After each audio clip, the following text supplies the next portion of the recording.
अपने कातिलों की जो इज्जत करते हैं और जो हिंदू मुस्लिम भाईचारे की बात करते हैं, मूर्खों, कुरान में लिखा है किसी गैर मुस्लिम से भाईचारा नहीं हो सकता। तो क्या ये राजनेता अल्लाह से बड़े हैं? क्या ये राजनेता मोहम्मद साहब से बड़े हैं? तो मैं आपको समझ में आ गई होगी कि किस तरह ये झूठ परोसा गया मोहम्मद ने अपने फ़ायदे के लिए, और जिब्रील फरिश्ते को इस्लाम में शैतानी रूप दे दिया। वो सारी ऐसी आयतें लाया जो दुनिया के खून खराबा, दुनिया को कत्ल गारत के लिए आमादा हैं, आज भी आमादा हैं। आज हर जगह दंगे हो रहे हैं, गोधरा में जंदे। और जो ये कहते हैं कि हम आई लव मोहम्मद, तो मोहम्मद को लव करने वाला वही हो सकता है जो मोहम्मद की बातों को समर्थन करता हो, यानी लूट मार को समर्थन करता हो, और उसमें से 20% हिस्सा पैगंबर मोहम्मद लेते थे। दूसरों की औरतों से, गैर मुस्लिमों की औरतों से बलात्कार का संबंध करता हो। तो आई लव यू मोहम्मद वालों पर FIR बिल्कुल ठीक हुई है। जो मूर्ख ये कह रहे हैं कि आई लव मोहम्मद कह सकते हैं, एक सरदार जी भी थे। मैं मूर्ख उस सरदार से पूछना चाहता हूँ, क्या तुमने कुरान पढ़ा है? क्या तुमने इस्लाम पढ़ा है?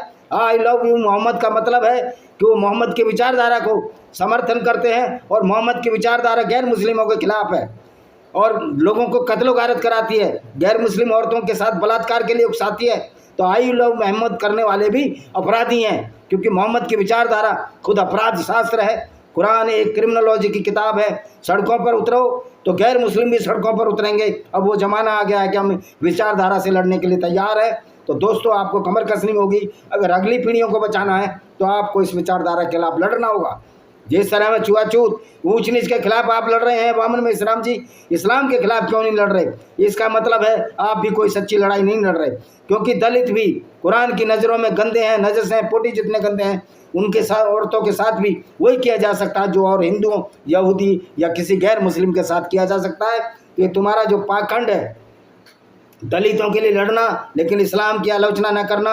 यद भी बाबा अम्बेडकर साहब ने इस्लाम के बारे में सही सही कह दिया कि ये विचारधारा तो बहुत ख़तरनाक है, पूरी दुनिया के लिए ख़तरनाक है। इसलिए अम्बेडकर साहब चाहते थे कि सारे मुसलमान यहाँ से जाएं और सारे हिंदू पाकिस्तान से इधर आएँ। लेकिन अब एक अच्छी संदेश ये है कि हमारे मुस्लिम भाई मोहम्मद की असलियत को छोड़कर, मोहम्मद की असलियत को जानकर इस्लाम छोड़ रहे हैं और मानवता की ओर लौट रहे हैं। और एक अरबी ने कल ही एक कुरान जलाई है।